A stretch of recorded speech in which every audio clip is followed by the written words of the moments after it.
जगतसिंहपुर जिला नाउगाँ पुलिस 50,000 ऊर्ध्व टंकार brown sugar जबत करने सहित 2 अभियुक्त को गिरफ्त कर कोर्ट चालाण करिसेंती।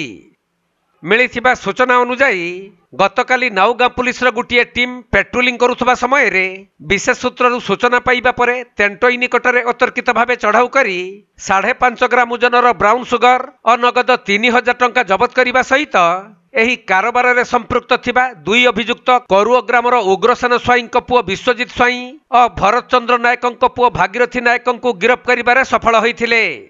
परे 2 अभियुक्त नाम रे मामला रुजु करा जाई सेमानको कोर्ट चालाण करा जाइथिबा सूचना मिलिछि।